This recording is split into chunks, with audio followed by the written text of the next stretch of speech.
Hey guys, welcome to the 70-second C# tutorial that I'm making for the new Boston. And in this tutorial, I'm going to be showing you how to download a file using the WebClient class.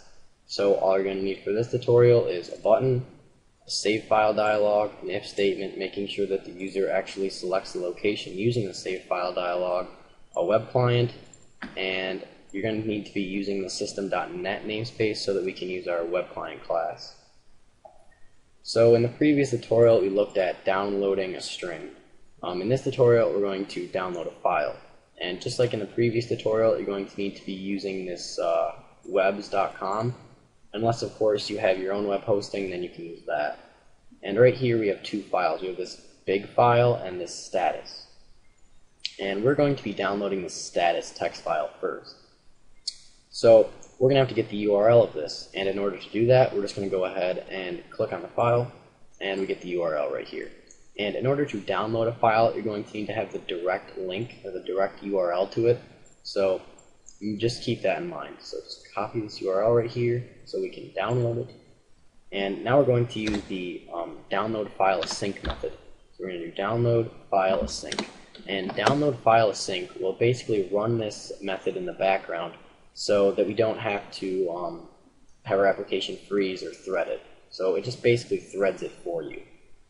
So right here it calls for a URI, so we're just going to do new URI, and that's just basically a URL. And inside of here we're just going to paste the URL, so we're just going to do that, which is the link to our file.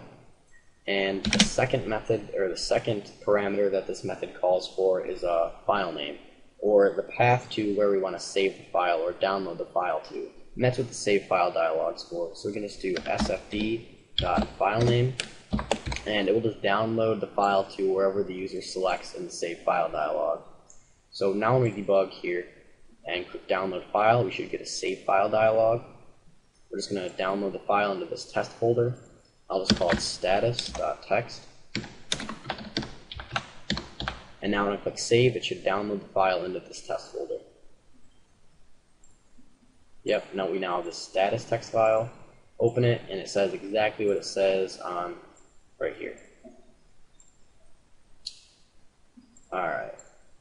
So now if you wanted to have a message box to be displayed after the file is finished downloading, you couldn't just have a message box right here. Because since this is a sync, it'll start this method and then continue on with the code below it.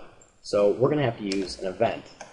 And thank God there is an event in the WebClient class, so we can just do wc dot download file completed. And this event will be triggered when the download is complete.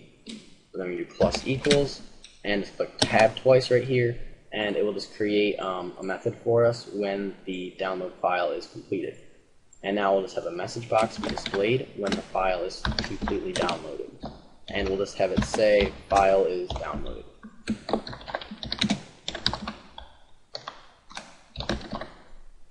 Alright, so now when our file is done downloading, we should get a message box saying file is downloaded. I'll just call it something else, call it f.text. Click save, and we should get a message box when the file is finished downloading. Yep, file is downloaded. The last thing that I'm going to be showing you is how to get the progress of your download. And there's another method inside of the WebClient class called download progress change. And this will be triggered every time that the progress has changed. It's pretty obvious, it's the name of the event, but yeah, it'll just be triggered every time that the progress is changed. So we're going to have a label, and it will tell you the progress of the download. So we're just going to do label right here, and we'll just say that the text is, we'll say progress, and then plus the progress. And in order to get the progress, we can use this download progress changed event args class, and so we can just do progress percentage. It has a property in it, so it'll just get how much the file is downloaded in a percent. So if it's like 50% downloaded, this will return 50. So it'll be progress, and it'll say 50.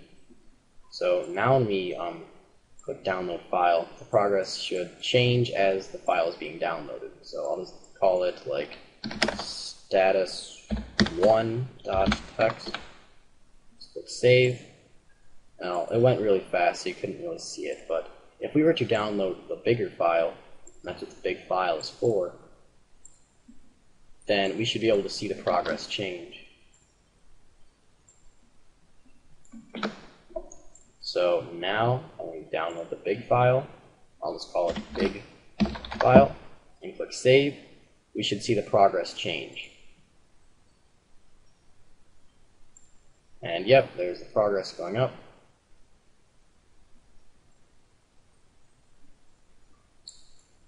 So yep, and then we get our message box at the end saying the file is downloaded. So that's pretty much it for this tutorial on downloading files using the WebClient class. So see you guys.